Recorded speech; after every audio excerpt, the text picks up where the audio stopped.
Bonjour chers abonnés, vous avez été nombreux à me suivre, à suivre mes dernières vidéos et je voudrais vous remercier.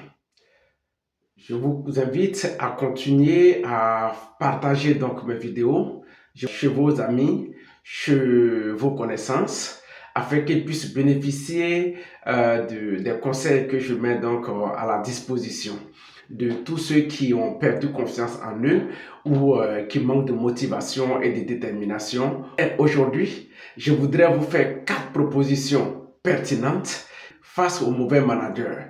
J'ai déjà fait une première vidéo que vous pouvez suivre sur les mauvais managers, le comportement des mauvais managers. Aujourd'hui, je vous donne 4 postures à adopter face à ce genre de situation. Alors, premièrement, évitez la confrontation avec le manager.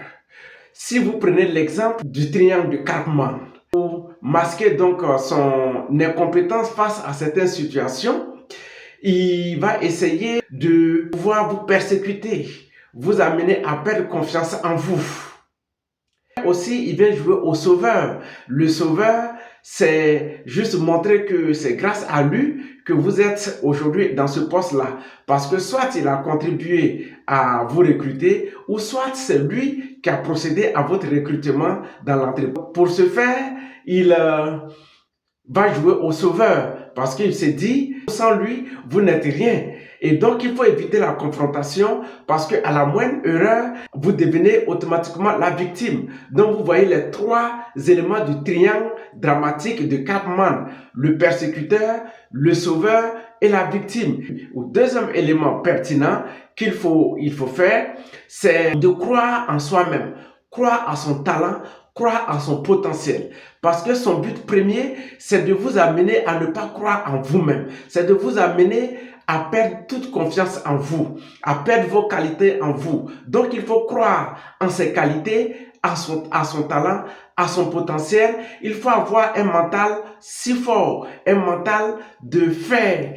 Il faut positiver. Il faut travailler son mental pour éviter que son mental soit dominé par la réaction de son manager. Si on se laisse affaiblir par ça, finalement, on ne va pas croire en nous-mêmes et on va perdre tous nos potentiels professionnels. Ça, c'est le deuxième élément. Troisième élément, il faut, soit, si vous constatez que l'attitude donc du manager agit sur votre état de santé, nuit à votre état de santé, nuit à votre personnalité, nuit à votre qualité professionnelle, vous amène à avoir le burn-out, vous amène vraiment à ne plus être vous-même. Il faut soit faire une lettre de démission pour privilégier ici votre état de santé. Soyez réaliste avec vous-même sur l'état d'avancement de la situation que vous traversez. Ou soit, vous faites une rupture conventionnelle pour mettre d'abord en avant votre santé. C'est primordial la santé. Beaucoup sont ceux aujourd'hui qui ont peur de démissionner. Pourtant, ils savent effectivement que leur santé est en péril, mais ils ont peur de démissionner, ils ont peur de perdre leur emploi et donc ils subissent jusqu'à ce que le corps ne tienne plus. Ils se disent, si je démissionne, est-ce que j'aurai un emploi aussi vite? Si je démissionne, est-ce que je pourrai payer mes factures? Beaucoup d'interrogations, choses que je comprends. Effectivement, c'est inquiétant, on s'interroge. Mais il faut croire à son talent, il faut croire à son potentiel et une fois démissionné, on part à la recherche d'un nouveau challenge pour pouvoir préserver sa santé. Ça compte beaucoup. Alors, quatrième et dernier élément, soit vous allez rencontrer le N+2, c'est-à-dire que le supérieur hiérarchique, le supérieur de votre manager, pour lui expliquer afin de trouver une situation, soit changement de poste ou soit affectation dans une autre entreprise selon un terrain d'entente bien précis.